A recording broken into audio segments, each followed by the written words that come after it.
माननीय सदस्यगण, मैं 18वें लोकसभा के सभी नवनिर्वाचित सदस्यों को बहुत बहुत बधाई और शुभकामनाएं देती हूँ। आप सभी यहाँ देश के मतदाताओं का विश्वास जीतकर आए हैं। देश सेवा और जन सेवा का ये सौभाग्य बहुत कम लोगों को मिलता है।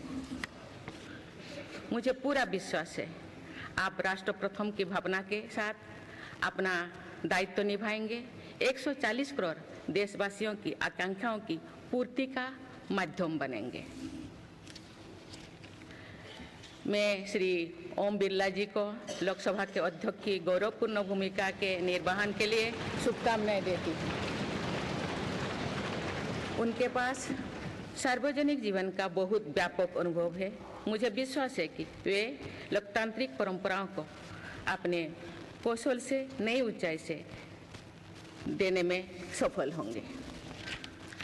माननीय सदस्यगण, मैं आज कोटि कोटि देशवासियों को की तरफ से भारत के चुनाव आयोग का भी आभार व्यक्त करती हूँ। ये दुनिया का सबसे बड़ा चुनाव था। करीब 64 करोड़ मतदाताओं ने उत्साह और उमंग के साथ अपना कर्तव्य निभाया है। इस बार भी महिलाओं ने बढ़ चढ़कर मतदान में हिस्सा लिया है। इस चुनाव की बहुत सुखद तस्वीर जम्मू कश्मीर में भी सामने आए हैं। कश्मीर घाटी में वोटिंग के अनेक दशकों के रिकॉर्ड टूटे हैं। बीते 4 दशकों में कश्मीर में हमने बंद और हड़ताल के बीच कम मतदान का दौर ही देखा था। भारत के दुश्मन इसको वैश्विक मंचों पर जम्मू कश्मीर की राय के रूप में दुष्प्रचारित करते रहे, लेकिन इस बार कश्मीर घाटी ने देश और दुनिया में ऐसे हार ताकत को करारा जवाब दिया है। पहली बार इस लोकसभा चुनाव में घर पर जाकर भी मतदान कराया गया है। मैं लोकसभा चुनाव से जुड़ी हर कर्मी को सराहना करती हूं और अभिनंदन करती हूं। माननीय सदस्यगण, 2024 के लोकसभा चुनाव की चर्चा आज पूरी दुनिया में हो रही है। दुनिया देख रही है कि भारत के लोगों में लगातार तीसरी बार स्थिर और स्पष्ट बहुमत की सरकार बनाई है।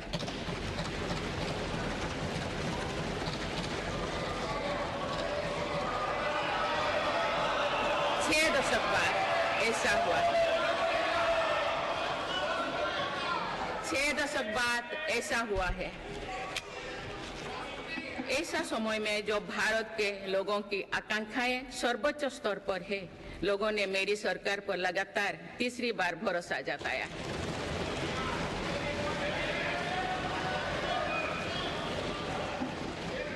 भारत के लोगों को ये पूर्ण विश्वास है कि उनकी आकांक्षाएं सिर्फ मेरी सरकार ही पूरा कर सकती है।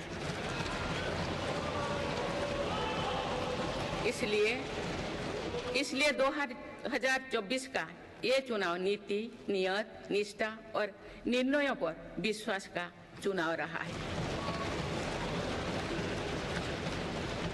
मजबूत और निर्णायक सरकार में विश्वास, सुशासन, स्थिरता और निरंतरता में विश्वास, ईमानदारी और कड़ी मेहनत में विश्वास, सुरक्षा और समृद्धि में विश्वास, सरकार की गारंटी और डिलीवरी पर विश्वास, विकसित भारत के संकल्प में विश्वास। मेरी सरकार ने 10 वर्षों से सेवा और सुशासन का जो मिशन जनाया है, ये उस पर मुहर है। ये जनादेश है कि भारत की विकसित बनाने का काम बिना रुके चलता रहे और भारत अपने लक्ष्यों की प्राप्ति करते रहे। माननीय सदस्यगण, 18वीं लोकसभा कई मायनों में एक ऐतिहासिक लोकसभा है। ये लोकसभा अमृतकाल के शुरुआती वर्षों में गठित हुई है। ये लोकसभा देश के संविधान को अपनाने के 75वें वर्षों की भी साक्षी बनेगी। मुझे विश्वास है कि इस लोकसभा में जन कल्याण के फसलों का नवीन अध्याय लिखा जाएगा। आगामी सत्र में मेरी सरकार अपने इस कार्यकाल का पहला बजट पेश करने जा रही है। ये बजट सरकार की दूरगामी नीतियों और फ्यूचरिस्टिक विजन का एक प्रभावी दस्तावेज होगा। इस बजट में बड़े आर्थिक और सामाजिक निर्णयों के साथ ही अनेक ऐतिहासिक कदम भी देखने को मिलेंगे। भारत के तेज विकास की जन आकांक्षाओं का पूरा करने के लिए रिफॉर्म्स की गति अब और तेज की जाएगी। मेरी सरकार का मत है कि दुनिया भर में निवेशकों को आकर्षित करने के लिए राज्यों में स्वस्थ स्पर्धा हो। यही कॉम्पिटिटिव कोऑपरेटिव फेडरलिज्म की सच्ची स्पिरिट है। राज्यों के विकास से देश का विकास, इसी भावना के साथ हम आगे बढ़ते रहेंगे। माननीय सदस्यगण, रिफॉर्म, परफॉर्म और ट्रांसफॉर्म के संकल्प ने आज भारत को दुनिया की सबसे तेजी से बढ़ने वाली अर्थव्यवस्था बना दिया है। 10 साल में भारत 11वें नंबर की अर्थव्यवस्था से ऊपर उठकर 5वें नंबर पर पहुंचा है। साल 2021 से लेकर साल 2024 के बीच भारत में औसतन 8% की रफ्तार से विकास किया है और ये ग्रोथ सामान्य समय में नहीं हुई है। बीती वर्षों में हमने 100 साल की सबसे बड़ी आपात देखी। वैश्विक महामारी के कालखंड और विश्व के अलग अलग कोने में चल रही संघर्षों के बावजूद भारत ने ये विकास दर हासिल की है। ये बीते 10 साल के रिफॉर्म्स और राष्ट्रहित में के लिए किए गए फैसला के कारण संभव है। आज भारत अकेले ही दुनिया की ग्रोथ में 15% का योगदान दे रही है। अब मेरी सरकार भारत को विश्व की 3रे नंबर की इकोनॉमी बनाने में जुटी हुई है। इस लक्ष्य की प्राप्ति विकसित भारत की नींव को भी मजबूत करने में काम करेगी। माननीय सदस्यगण, मेरी सरकार अर्थव्यवस्था के 3 स्तंभ मैन्युफैक्चरिंग, सर्विसेज और एग्रीकल्चर को बराबर महत्व दे रही है। PLI स्कीम्स और ईज ऑफ डूइंग बिजनेस से बड़े पैमाने पर निवेश और रोजगार के अवसर बढ़ रही है। पारंपरिक सेक्टर्स के साथ साथ सनराइज सेक्टर्स को भी मिशन मोड पर बढ़ावा दिया जा रहा है। चाहे सेमीकंडक्टर हो या सोलर हो, चाहे इलेक्ट्रिक व्हीकल हो या इलेक्ट्रॉनिक्स गुड्स हो, चाहे ग्रीन हाइड्रोजन हो या बैटरीज हो, चाहे एयरक्राफ्ट कैरियर्स हो या फाइटर जेट्स हो, भारत इन सब सेक्टर्स में अपना विस्तार कर रहा है। लॉजिस्टिक्स कॉस्ट को कम करने के लिए भी मेरी सरकार लगातार प्रयास कर रही है। सरकार सर्विस सेक्टर को भी मजबूत करने में जुटे हैं। आज IT से लेकर टूरिज्म तक, हेल्थ से लेकर वेलनेस तक हर सेक्टर में भारत लीडर बन रहा है और इससे बड़ी संख्या में रोजगार और स्वरोजगार के नए मौके बन रहे हैं। माननीय सदस्यगण, पिछले 10 वर्षों में मेरी सरकार द्वारा ग्रामीण अर्थव्यवस्था के हर पहलू पर बहुत जोर दिया गया है। गांव में कृषि आधारित उद्योगों, डेयरी और फिशरीज आधारित उद्योगों का विस्तार किया जा रहा है। इसमें भी सहकारिता को प्राथमिकता दी गई है। सरकार किसानों उत्पाद संघ, FPO और FACTS जैसे सरकारी संगठनों का एक बड़ा नेटवर्क बना रही है।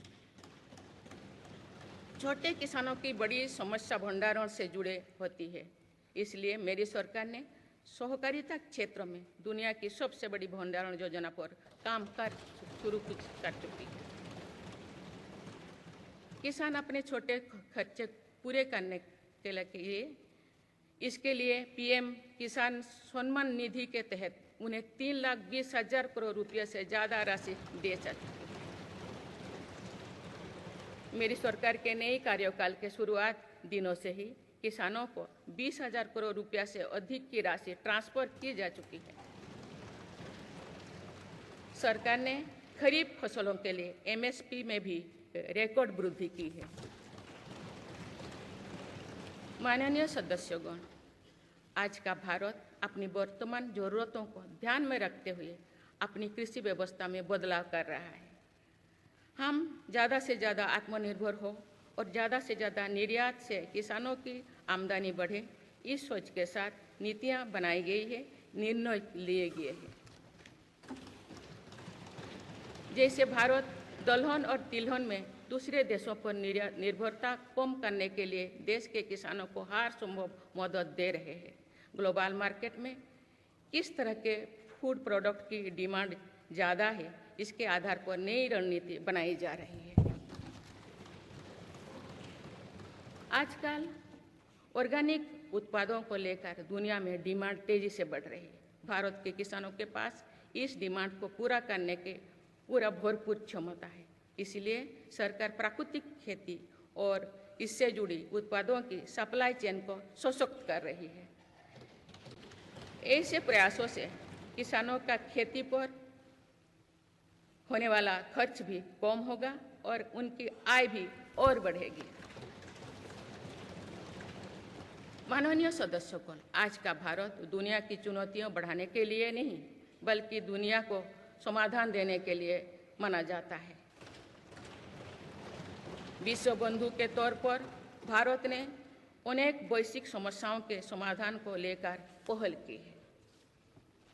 जलवायु परिवर्तन से लेकर खाद्य सुरक्षा तक, पोषण से लेकर सस्टेनेबल एग्रीकल्चर तक हम अनेक समाधान दे रही है। हमारे मोटे अनाज श्री अन्न की पहुंच सुपर फूड के तौर पर दुनिया के कोने कोने में हो, इसके लिए भी अभियान चल रहा है। भारत की पहल पर पूरी दुनिया ने वर्ष 2023 में इंटरनेशनल मिलेट्स ईयर मनाया है। आपने देखा है, हाल ही में पूरी दुनिया ने अंतर्राष्ट्रीय योग दिवस भी मनाया है। भारत की इस महान परंपरा की प्रतिष्ठा विश्व में लगातार बढ़ रही है। योग और आयुष को बढ़ावा देकर भारत एक स्वस्थ विश्व के निर्माण में मदद कर रही है। मेरी सरकार ने रिन्यूएबल एनर्जी की क्षमता भी कई गुना बढ़ाई है। हम जलवायु से जुड़े लक्ष्यों को निर्धारित समय से पहले प्राप्त करने की दिशा दिखा रहा है। नेट जीरो के लिए आज भारत के प्रयास कई दूसरे देशों को प्रेरित कर रहे हैं। इंटरनेशनल सोलर अलायंस जैसे पहल पर आज रिकॉर्ड संख्या में दुनिया के देश हमारे साथ जुड़े हैं। माननीय सदस्यगण, आने वाला समय ग्रीन एरा यानी हरित युग का है। मेरी सरकार इसके लिए भी हर जरूरी कदम उठा रही है। हम हरित उद्योगों पर निवेश बढ़ा रहे हैं, जिससे ग्रीन जॉब्स भी बढ़े हैं। ग्रीन एनर्जी हो या फिर ग्रीन मोबिलिटी, हर मोर्चे पर हम बड़े लक्ष्यों के साथ काम कर रहे हैं। मेरी सरकार अपने शहरों को दुनिया के बेहतरीन लिविंग स्पेस बनाने के लिए भी प्रतिबद्ध है। प्रदूषण से मुक्त, साफ सुथरे और सुविधा युक्त शहरों में रहना भारत के नागरिकों का हक है। विशेष रूप से छोटी शहरें और कस्बे में बीते 10 वर्षों से अभूतपूर्व निवेश किया गया है। भारत में आज दुनिया का तीसरे सबसे बड़ा डोमेस्टिक एविएशन मार्केट है। अप्रैल 2014 में भारत में सिर्फ 209 एयरलाइन रूट्स थे। अप्रैल 2024 में इनकी संख्या बढ़कर 605 हो गया है। हवाई यात्रा में हो रहे इस विस्तार का सीधा लाभ टियर 2, टियर 3 शहरों को हो रहा है। 10 वर्षों में देश के 21 शहरों तक मेट्रो सुविधाएं पहुंची है। वंदे मेट्रो जैसे कई योजनाएं पर काम चल रही है। भारत का पब्लिक ट्रांसपोर्ट दुनिया में बेहतरीन हो, इस लक्ष्य के साथ मेरी सरकार काम कर रही है। माननीय सदस्यगण, मेरा सरकार इन आधुनिक मापदंड पर काम कर रही है, जिससे भारत विकसित देश के सामने बराबरी से खड़े हो सके। इंफ्रास्ट्रक्चर का विकास इस दिशा में बदलते भारत की नई तस्वीर के रूप में उभारा है। मेरी सरकार ने 10 वर्षों में पीएम ग्रामीण सड़क योजना के तहत गांव में 3,80,000 किलोमीटर से ज़्यादा सड़कें बनाई। आज भारत में नेशनल हाईवेज और एक्सप्रेसवेज का जाल बिछ रहा है। नेशनल हाईवेज बनाने की गति में भी 2 गुनी से अधिक की वृद्धि हुई है। अहमदाबाद मुंबई के बीच हाई स्पीड रेल इकोसिस्टम का निर्माण कार्य भी तेजी से आगे बढ़ रहा है। मेरी सरकार ने उत्तर, दक्षिण और पूर्वी भारत के बुलेट ट्रेन कॉरिडोर्स के लिए फिजिबिलिटी स्टडीज शुरू करने का फैसला किया है। पहली बार देश में अंतर्देशीय जलमार्गों के विकास पर इतने व्यापक रूप से काम शुरू हुआ है। इसका बड़ा लाभ नॉर्थ ईस्ट को होगा। मेरी सरकार ने नॉर्थ ईस्ट के विकास के लिए 10 वर्षों में आवंटन में 4 गुना से अधिक की वृद्धि की है। सरकार इस क्षेत्र को एक्ट ईस्ट पॉलिसी के तहत स्ट्रेटेजिक गेटवेज बनाने के लिए काम कर रही है। नॉर्थ ईस्ट में हर तरह की कनेक्टिविटी का बढ़ाया जा रहा है। शिक्षा, स्वास्थ्य, पर्यटन, रोजगार, हर क्षेत्र में विकास कार्यों को आगे बढ़ाया जा रहा है। असम में 27,000 करोड़ रुपये की लागत से सेमीकंडक्टर प्लांट बनाया जा रहा है। यानी north east made in India chips को भी सेंटर होने वाला है। मेरी सरकार नॉर्थ ईस्ट में स्थायी शांति के लिए निरंतर काम कर रही है। पिछले इस 10 वर्षों में अनेक पुराने विवादों को हल किया गया, अनेक अहम समझौते हुई है। नॉर्थ ईस्ट में अशांत क्षेत्रों में तेज विकास करके चरणबद्ध तरीके से अफवाह हटाने का काम भी जारी है। देश के हर क्षेत्रों में विकास के ये नए आयाम भारत के भविष्य का उद्घोष कर रहे हैं। माननीय सदस्य, वुमेन लेड डेवलपमेंट के लिए समर्पित मेरी सरकार ने महिला सशक्तिकरण के एक नई युग की शुरुआत की है। देश की नारी शक्ति लंबे समय तक लोकसभा और विधानसभा में अधिक भागीदारी की मांग कर रही थी। आप उनके पास नारी शक्ति बंधन अधिनियम की ताकत है। सरकार की योजनाओं की वजह से पिछले 1 दशक में महिलाओं का आर्थिक सामर्थ्य बढ़ा है। आप जानते हैं कि बीते 10 वर्षों में बने 4 करोड़ पीएम आवास में से ज़्यादातर महिलाओं के नाम ही आवंटित हुई है। आप तीसरी कार्यकाल के शुरुआत में ही सरकार ने 3 करोड़ नए घर बनाने की स्वीकृति दे दी है। इनमें से भी अधिकतर घर महिलाओं के नाम पर ही आवंटित होंगे। बीते 10 वर्षों में 10 करोड़ महिलाएं सेल्फ हेल्प ग्रुप्स से जुड़े हैं। मेरी सरकार ने 3 करोड़ महिलाओं को लखपति दीदी बनाने के लिए व्यापक अभियान चलाए हैं। इसके लिए सेल्फ हेल्प ग्रुप्स को आर्थिक मदद भी बढ़ाई जा रही है। सरकार का प्रयास है कि महिलाओं का कौशल बढ़े, कमाई के साधन बढ़े और उनका सम्मान भी बढ़े। नमो ड्रोन दीदी योजना इस लक्ष्य की पूर्ति में सहायक बन रही है। इस योजना के तहत हजारों सेल्फ हेल्प ग्रुप्स की महिलाओं को ड्रोन दिए जा रहे हैं। ड्रोन पायलट बनने की ट्रेनिंग भी दी जा रही है। मेरी सरकार ने हाल ही में कृषि खेती सखी कार्यक्रम भी शुरू किया है।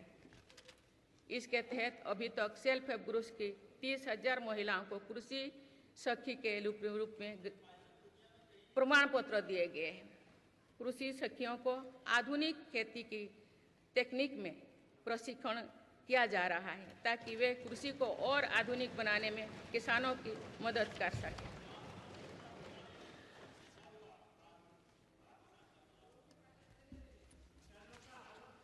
माननीय सदस्यगण,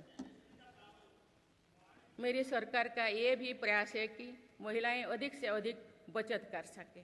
बैंक खातों में जमा राशि पर बेटियों को ज़्यादा ब्याज देने वाला सुकन्या समृद्धि योजना की लोकप्रियता से हम परिचित हैं। मुफ्त राशन और सस्ते गैस सिलेंडर की योजना से महिलाओं को बहुत लाभ हो रहा है। अब मेरी सरकार बिजली का बिल जीरो करने और बिजली बेचकर कमाई करने की योजना भी लाई है। पीएम सूर्यघर मुफ्त बिजली योजना के तहत घर की छत पर सोलर पैनल लगाए जा रहे हैं। इसके लिए मेरी सरकार प्रति परिवार 78,000 रुपया तक की मदद कर रही है। इतने कम समय में 1 करोड़ से ज़्यादा परिवार इन योजना में रजिस्टर कर चुके हैं। जिन घरों में सोलर पैनल लग चुके हैं, अब वहां बिजली का बिल जीरो हो गया है। माननीय सदस्यगण, विकसित भारत का निर्माण तभी संभव है जब देश के गरीब, युवा, नारी शक्ति और किसान सशक्त होंगे। इसलिए मेरी सरकार की योजनाओं में सर्वोच्च प्राथमिकता इन्हीं 4 स्तंभों को दी जा रही है। कोशिश इन तो हर सरकारी योजना का लाभ पहुंचाने की है और यही सैचुरेशन को की अप्रोच भी है। जो भारत इस इच्छा शक्ति के साथ काम कर रही है कि सरकारी योजना से एक भी व्यक्ति छूटे नहीं, तो इसका लाभ सभी को होता है। सरकार की योजनाओं एवं सैचुरेशन अप्रोच के कारण ही 10 वर्षों में 25 करोड़ भारतीय गरीबी से बाहर निकले। इसमें अनुसूचित जाति, अनुसूचित जनजाति, पिछले वर्ग, हर समाज, हर क्षेत्र के परिवार है। 10 वर्षों में लास्ट माइल डिलीवरी पर फोकस ने इन वर्गों का जीवन बदल दिया है। विशेषकर आदिवासी समाज में ये बदलाव और भी स्पष्ट नजर आ रहा है। 24,000 करोड़ रुपया से अधिक की पीएम जनमन जैसी योजना आज अति पिछड़े जनजातीय समूह के उत्थान का माध्यम बन रही है। सरकार पीएम सूरज पटल के माध्यम से वंचित वर्गों तक आजीविका के अवसरों को पहुंचाने के लिए सुलभ ऋण भी उपलब्ध करा रही है। मेरी सरकार दिव्यांग भाइयों और बहनों के लिए किफायती और स्वदेशी सहायक उपकरण विकसित कर रही है। देश भर में प्रधानमंत्री दिव्याशा केंद्रों का भी विस्तार किया जा रहा है। वंचितों की सेवा का ये संकल्प ही सच्चा सामाजिक न्याय है। माननीय सदस्यगण, देश की श्रम शक्ति के सम्मान के लिए श्रमिक बंधुओं का कल्याण और सशक्तिकरण मेरी सरकार की प्राथमिकता है। मेरी सरकार श्रमिकों के लिए सामाजिक सुरक्षा योजनाओं को एकीकृत कर रही है। डिजिटल इंडिया तथा डाकघरों के नेटवर्क का उपयोग करके दुर्घटना और जीवन बीमा के कवरेज को बढ़ाने का काम हो रहा है। पीएम स्वनिधि का विस्तार किया जाएगा और ग्रामीणों और सेमी अर्बन क्षेत्रों के रेहड़ी पटरी वाले भाइयों बहनों को भी इसके दायरे में लाया जाएगा। माननीय सदस्यगण, बाबा साहेब डॉक्टर भीमराव अंबेडकर का मानना था कि किसी भी समाज की प्रगति समाज के निचले तबके की प्रगति पर निर्भर करती है। पिछले 10 वर्षों में राष्ट्र की उपलब्धियों और विकास का आधार गरीब का सशक्तिकरण रहा है। मेरी सरकार ने पहली बार गरीब को ये एहसास करवाया कि सरकार उनकी सेवा में है। कोरोना के कठिन समय में सरकार ने 80 करोड़ लोगों को मुफ्त राशन देने के लिए पीएम गरीब कल्याण अन्न योजना शुरू की। इस योजना का लाभ उन परिवारों को भी मिल रहा है जो गरीबी से बाहर निकले हैं, ताकि उनके कदम वापस पीछे ना जाए। स्वच्छ भारत अभियान में भी गरीब के जीवन की गरिमा से लेकर उसके स्वास्थ्य तक का राष्ट्रीय महत्व का विषय बनाया है। पहली बार देश में करोड़ों गरीबों के लिए शौचालय बनाया गया है। ये प्रयास हमें आश्वस्त करते हैं कि देश आज महात्मा गांधी के आदर्शों का सच्चे अर्थों में अनुसरण कर रहा है। मेरी सरकार 55 करोड़ लाभार्थियों को आयुष्मान भारत योजना के तहत मुफ्त स्वास्थ्य सेवाएं भी उपलब्ध करवाए हैं। देश में 25,000 जन औषधि केंद्रों को खोलने का काम भी तेजी से चल रहा है। आप इस क्षेत्र में सरकार एक और निर्णय लेने जा रही है। आप आयुष्मान भारत योजना के तहत मुफ्त इलाज का लाभ 70 वर्षों से अधिक उम्र के सभी बुजुर्गों को भी मिलेगा। माननीय सदस्यगण, अक्सर विरोधपूर्वक मानसिकता और संकीर्ण स्वार्थ के कारण लोकतंत्र की मूल भावना का बहुत अहित हुआ है। इसका प्रभाव संसदीय प्रणाली पर भी पड़ता है और देश की विकास यात्रा पर भी पड़ता है। देश में कई दशकों तक अस्थिर सरकार के दौर में कई सरकारें चाहते हुए भी ना रिफॉर्म कर पाए और ना ही आवश्यक निर्णय ले पाए। भारत की जनता ने निर्णायक बनकर इस स्थिति को बदला है। बीते 10 वर्षों में ऐसे अनेक रिफॉर्म्स हुई है जिनका बहुत लाभ देश को आज मिल रहा है।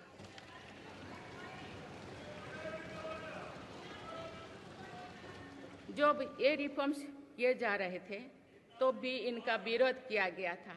नकारात्मकता फैसले की कोशिश की गई थी, लेकिन ये सारे रिफॉर्म्स समय की कसौटी पर खरे साबित हुए हैं।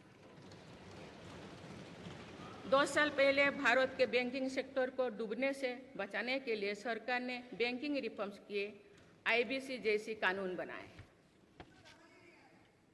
आज इन्हीं रिफॉर्म्स ने भारत के बैंकिंग सेक्टर को दुनिया के सबसे मजबूत बैंकिंग सेक्टर में से एक बना लिया है। हमारे सार्वजनिक क्षेत्रों के बैंक आज मजबूत और लाभदायक है। सार्वजनिक क्षेत्रों के बैंकों के लाभ 2023-24 में 1.4 लाख करोड़ रुपये को पार कर गया, जो पिछले वर्षों की तुलना में 35% अधिक है। हमारे बैंकों की मजबूती उन्हें ऋण आधार का विस्तार करने और राष्ट्र के आर्थिक विकास में योगदान करने के लिए सक्षम बनाती है। सरकारी बैंकों का एनपीए भी लगातार कम हो रही है। आज एसबीआई रिकॉर्ड मुनाफे पर है। आज एलआईसी पहले से कहीं अधिक मजबूत है। आज एचएएल भी देश की डिफेंस इंडस्ट्री को ताकत दे रही है। आज जीएसटी भारत की इकोनॉमी को फॉर्मलाइज करने का, व्यापार कारोबार को आसान बनाने का माध्यम बना रहे हैं। अप्रैल महीने में पहली बार जीएसटी कलेक्शन ने 2 लाख करोड़ रुपये का स्तर पार कर गया है। इससे राज्यों की आर्थिक ताकत भी बढ़ी है। डिजिटल इंडिया और डिजिटल पेमेंट्स के प्रति भी आज पूरा विश्व आकर्षित हो रही है। माननीय सदस्यगण, एक सशक्त भारत के लिए हमारे सैन्य बलों में आधुनिकता जरूरी है। युद्ध की स्थिति में हम सर्वश्रेष्ठ रहें, इसके लिए सेनाओं में रिफॉर्म्स की प्रक्रिया निरंतर जारी रहनी चाहिए। इसी सोच के साथ मेरी सरकार ने बीते 10 वर्षों में डिफेंस सेक्टर में जैसे रिफॉर्म्स ने हमारी सेनाओं को नई मजबूती दी है। मेरी सरकार ने डिफेंस सेक्टर को आत्मनिर्भर बनाने के कई महत्वपूर्ण कदम उठाए हैं। ऑर्डिनेंस फैक्ट्रीज के रिफॉर्म से डिफेंस सेक्टर को बहुत लाभ हुआ है। 40 से अधिक ऑर्डिनेंस फैक्ट्रीज को 7 निगमों में संगठित करने से उनकी क्षमता और दक्षता दोनों बढ़ी है। ऐसे ही रिफॉर्म्स के कारण भारत आज 1 लाख करोड़ रुपये से अधिक की डिफेंस मैन्युफैक्चरिंग कर रहा है। पिछले 1 दशक में हमारे डिफेंस एक्सपोर्ट 18 गुना अधिक होकर 21,000 करोड़ रुपया तक पहुंच चुका है। फिलीपींस के साथ ब्रह्मास मिसाइल का रक्षा सौदा डिफेंस एक्सपोर्ट के क्षेत्र में भारत की पहचान मजबूत कर रहा है। सरकार ने युवाओं और उनके स्टार्टअप्स को बढ़ावा देकर आत्मनिर्भर डिफेंस सेक्टर की मजबूत नींव तैयार की है। मेरी सरकार उत्तर प्रदेश और तमिलनाडु में 2 डिफेंस कॉरिडोर्स भी विकसित कर रही है। हम सभी के लिए एक खुशी की बात है कि पिछले वर्ष हमारी सैन्य जरूरतों की लगभग 70% खरीद भारतीय उद्योगों से ही की गई है। हमारी सेनाओं ने 500 से अधिक सैन्य साजो सामान को विदेशों में नहीं मंगाना तय किया है। ये सभी हथियार और उपकरण अब सिर्फ भारतीय कंपनियों से ही खरीद की जाएगी। मेरी सरकार ने सैनिकों के हितों को भी हमेशा प्राथमिकता दी है। तभी 4 दशक के बाद वन रैंक वन पेंशन को लागू किया गया है। इसके तहत अब तक 1,20,000 करोड़ रुपया दिए जा चुके हैं। शहीद सैनिकों के सम्मान के लिए सरकार ने कर्तव्य पथ के एक छोर पर नेशनल वॉर मेमोरियल की स्थापना भी की है। ये प्रयास केवल वीर जवानों के प्रति कृतज्ञ राष्ट्र का नमन ही नहीं है, बल्कि राष्ट्र प्रथम की अनवरत प्रेरणा का स्रोत भी है। माननीय सदस्यगण, मेरी सरकार देश के हर युवा को बड़े सपने देखने और उन्हें साकार करने के लिए जरूरी माहौल बनाने में जुटी है। बीते 10 वर्षों में ऐसे हर अवरोध को हटाया गया है जिसके कारण युवाओं को परेशानी थी। पहले अपने ही प्रमाण पत्रों को अटेस्ट करने के लिए युवाओं को भटकना पड़ता था। अब युवा सेल्फ अटेस्टेड करने का काम कर रहे हैं। केंद्र सरकार की ग्रुप सी, ग्रुप डी भर्तियों से इंटरव्यू को खत्म किया गया है। पहले जो विद्यार्थी सिर्फ भारतीय भाषा में पढ़ाई करते थे, उनके साथ अन्याय की जाती थी।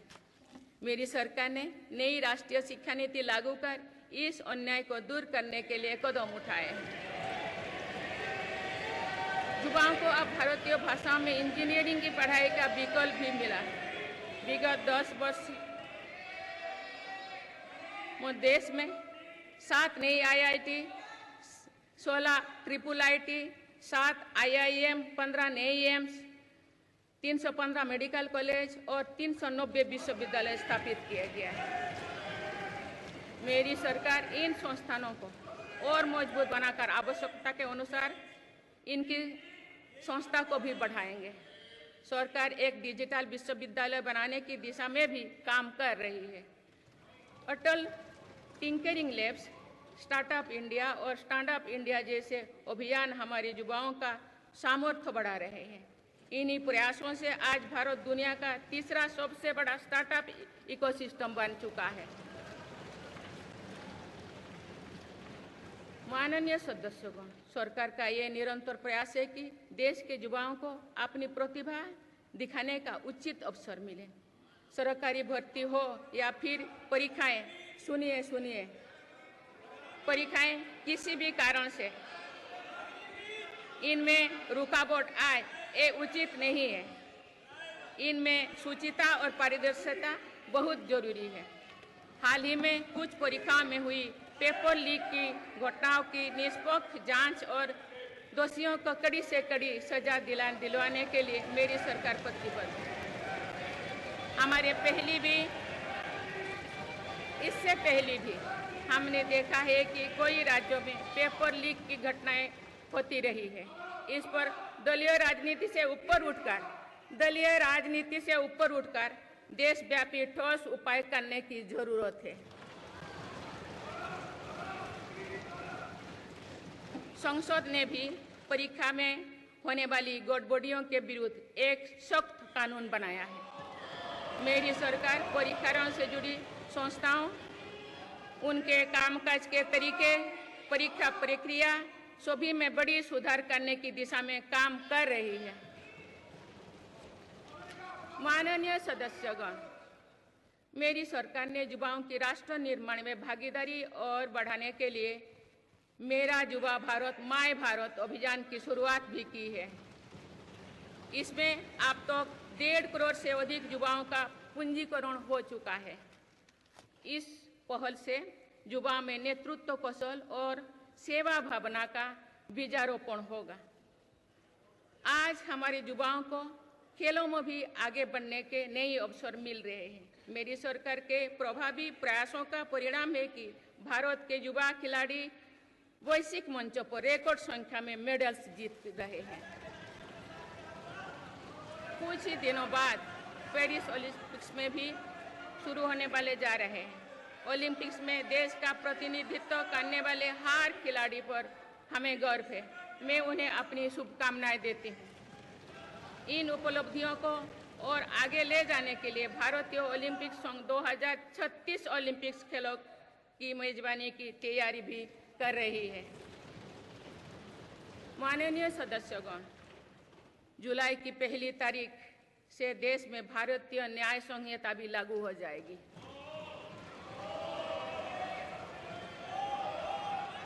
अंग्रेजी राज में गुलामों को दौड़ देने की मानसिकता थी।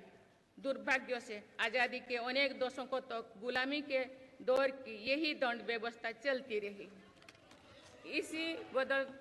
इसे बदलने की चर्चा अनेक दशकों से की जा रही थी, लेकिन ये साहस भी मेरी सरकार ने ही करके दिखाए हैं।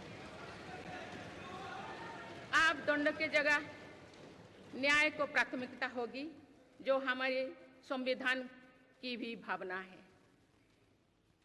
इन नई कानूनों से न्याय प्रक्रिया में तेजी आएगी।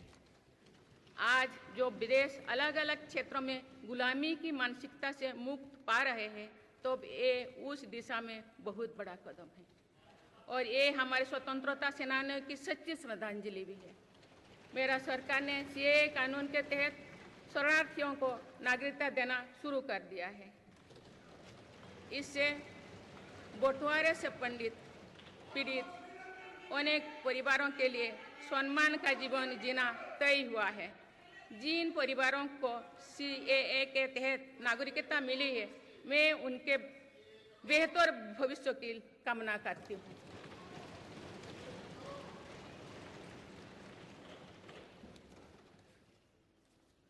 माननीय सदस्यगण, मेरी सरकार भविष्य निर्माण के प्रयासों के साथ ही भारतीय संस्कृति के वैभव और विरासत को फिर से स्थापित कर रही है। हाल में नालंदा यूनिवर्सिटी के भव्य कैंपस के रूप में इसमें एक नया अध्याय जुड़ा है। नालंदा सिर्फ एक यूनिवर्सिटी मात्र नहीं थी, बल्कि वे वैश्विक ज्ञान केंद्र के रूप में भारत के गौरवशाली अतीत का प्रमाण थी। मुझे विश्वास है कि नई नालंदा यूनिवर्सिटी भारत को ग्लोबल नॉलेज हब बनाने में सहायक सिद्ध होगी। मेरी सरकार का ये प्रयास है कि भावी पीढ़ियों को हजारों वर्षों की हमारी विरासत प्रेरणा देती है। इसलिए पूरे देश में तीर्थस्थलों को, आस्था और आध्यात्म के केंद्रों को सजाया संवारा जा रहा है। माननीय सदस्यगण, मेरी सरकार विकास के साथ ही विरासत पर भी उतना ही गर्व करते हुए काम कर रही है। विरासत पर गर्व का ये संकल्प आज अनुसूचित जाति, अनुसूचित जनजाति, वंचित वर्ग और सर्व समाज के गौरव का प्रतीक बन रहा है। मेरी सरकार ने भगवान बिरसा मुंडा के जन्म दिवस को जनजातीय गौरव दिवस के रूप में मनाने की शुरुआत की है। अब अगले वर्ष भगवान बिरसा मुंडा की 150वीं जयंती के पूरे देश में धूमधाम से मनाया जाएगा। देश रानी दुर्गावती की 500वीं जयंती को भी व्यापक स्तर पर मना रहा है। पिछले महीने ही देश ने रानी अहिल्याबाई होलकर की 300वीं जयंती का साल भर चलने वाला महोत्सव भी शुरू किया गया। इससे पहले सरकार गुरु नानक देव जी का 550वां और गुरु गोविंद सिंह जी का 350वां प्रकाश पर्व भी धूमधाम से मना चुके हैं। एक भारत श्रेष्ठ भारत के भाव से काशी तमिल संगमम, सौराष्ट्र तमिल संगमम जैसी उत्सवों की परिपाटी भी मेरी ही सरकार ने शुरू की है। इन आयोजनों से हमारी नई पीढ़ियों को राष्ट्र निर्माण की प्रेरणा मिलती है और राष्ट्र पर गौरव का भाव और मजबूत होता है। माननीय सदस्यगण, हमारी सफलताएं हमारी साझी धरोहर है, इसीलिए उन्हें अपनाने में संकोच नहीं, स्वाभिमान होना चाहिए। आज अनेक सेक्टर्स में भारत बहुत अच्छा प्रदर्शन कर रहा है। ये उपलब्धियां हमें हमारी प्रगति और सफलताओं पर गर्व करने की अपार अवसर देती है। जो भारत डिजिटल पेमेंट्स के मामले में दुनिया में अच्छा प्रदर्शन करता है, तो हमें गर्व होना चाहिए। जो भारत के वैज्ञानिक चंद्रयान को चंद्रमा के दक्षिणी ध्रुव पर सफलता से उतारते हैं तो हमें गर्व होना चाहिए। जो भारत दुनिया की सबसे तेज बढ़ती इकोनॉमी बनता है तो हमें गर्व होना चाहिए। जो भारत इतना बड़ा चुनाव अभियान बिना बड़ी हिंसा और अराजकता से पूरा कराए तो भी हमें गर्व होना चाहिए। आज पूरा विश्व हमें मदर ऑफ डेमोक्रेसी के रूप में सम्मान देता है। भारत के लोगों ने हमेशा लोकतंत्र के प्रति अपना पूर्ण विश्वास प्रकट किया है। चुनाव से जुड़ी संस्थाओं पर पूरा भरोसा जताया है। स्वस्थ लोकतंत्र को बनाए रखने के लिए हमें इस विश्वास को सहेज कर रखना है, इसकी रक्षा भी करना है। हमें याद रखना होगा, लोकतांत्रिक संस्थाओं और चुनावी प्रक्रिया पर लोगों के विश्वास को चोट पहुंचाना उसी डाल को काटना जैसे जिस पर हम सब बैठे हैं। हमारे लोकतंत्रों की विश्वसनीयता को ठेस पहुंचाने की हर कोशिश की सामूहिक आलोचना होना चाहिए। हम सभी को वो दौर याद है जो बैलेट पेपर छीन लिया जाता था, लूट लिया जाता था। मतदान प्रक्रिया को सुरक्षित बनाने के लिए ईवीएम को अपनाने का फैसला किया गया था। पिछले कई दशकों में ईवीएम में सुप्रीम कोर्ट से लेकर जनता की अदालत तो खार कसौटी को पार किया है। माननीय सदस्यगण, मैं आप सभी सदस्यों से अपनी कुछ और चिंताएं भी साझा करना चाहती हूँ। मैं चाहूँगी कि आप सभी इन विषयों पर चिंतन मनन करके इन विषयों पर ठोस और सकारात्मक परिणाम देश को दें। आज की संचार क्रांति के युग है में विघटनकारी ताकतें लोकतंत्र को कमजोर करने और समाज में दरार डालने की साजिश रच रहे हैं। ये ताकतें देश के भीतर भी है और देश के बाहर भी संचालित हो रहे हैं। इसके द्वारा अफवाह फैलाने का, जनता को भ्रम में डालने का, मिस इन्फॉर्मेशन का सहारा लिया जा रहा है। इस स्थिति को ऐसे ही बेरोक-टोक नहीं चलने दिया जा सकता है। आज के समय में टेक्नोलॉजी हर दिन और उन्नत हो रही है। ऐसे में मानवता के विरुद्ध इनका गलत उपयोग बहुत घातक है। भारत ने विश्व मंच पर भी इन चिंताओं को प्रकट किया है और एक ग्लोबल फ्रेमवर्क की वकालत की है। हम सभी का दायित्व है कि इन प्रवृत्ति को रोकें, इस चुनौती से निपटने के लिए नए रास्ते खोजें। माननीय सदस्यगण, 21वीं सदी के इस तीसरे दशक में आज ग्लोबल ऑर्डर एक नया शक्ल ले रहा है। मेरी सरकार के प्रयासों से आज भारत विश्व बंधु के रूप में दुनिया को नया भरोसा दे रही है। मानव केंद्रित अप्रोच रखने की वजह से भारत आज किसी भी संकट के समय फास्ट रेस्पॉन्डर और ग्लोबल साउथ की बुलंद आवाज बना है। कोरोना का महासंकट हो, भूकंप जैसी कोई त्रासदी हो या फिर युद्धों की स्थितियां, भारत मानवता को बचाने में आगे रहा है। भारत को देखने का विश्व का नजरिया कैसे बदला है, ये इटली में हुई G7 समिट में भी हम सभी ने अनुभव किया है। भारत ने अपनी G20 अध्यक्षता के दौरान भी विश्व को अनेक मुद्दों पर एकजुट किया है। भारत की अध्यक्षता के दौरान ही अफ्रीकन यूनियन को G20 का स्थायी सदस्य बनाया गया है। इससे अफ्रीका महाद्वीप के साथ साथ पूरे ग्लोबल साउथ का भरोसा मजबूत हुआ है। नेबरहुड फास्ट पॉलिसी में चलते हुए भारत ने पड़ोसी देशों के साथ अपने रिश्तों को मजबूत किया है। 7 पड़ोसी देशों के नेताओं का 9 जून को केंद्रीय मंत्रिपरिषद के शपथ ग्रहण समारोह में भाग लेना मेरी सरकार की इस प्राथमिकता दर्शाते हैं। भारत सबका साथ सबका विकास की भावना के साथ इंडो पैसिफिक क्षेत्रों के देश के साथ भी सहयोग बढ़ा रही है। पूर्वी एशिया हो या फिर मिडिल ईस्ट और यूरोप, मेरी सरकार कनेक्टिविटी पर बहुल बल दे रही है। भारत के विजन ने ही India Middle East Europe economic corridor को आकार देना शुरू किया है। ये कॉरिडोर 21वीं सदी के सबसे बड़ी गेम चेंजर में एक सिद्ध होगा। माननीय सदस्यगण, आने वाला कुछ महीने में भारत एक गणतंत्र के रूप में 75वें वर्ष पूरी करने जा रहे हैं। भारत का संविधान बीते दशकों में हर कसौटी पर खरा उतरा है। जब संविधान बन रहा था तो भी दुनिया में ऐसे ताकतें थे जो भारत के असफल होने की कामना कर रही थी। देश में संविधान लागू होने के बाद भी संविधान पर अनेक बार हमले हुए हैं। आज 27 जून है। 25 जून 1975 को लागू हुआ आपातकाल संविधान पर सीधे हमले का सबसे बड़ा और काला अध्याय था।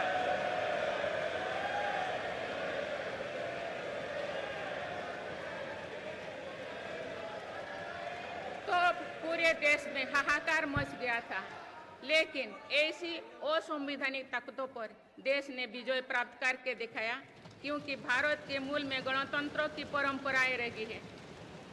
मेरी सरकार भी भारत के संविधान को सिर्फ राजकाज का माध्यम भर नहीं मानती, बल्कि हमारा संविधान जो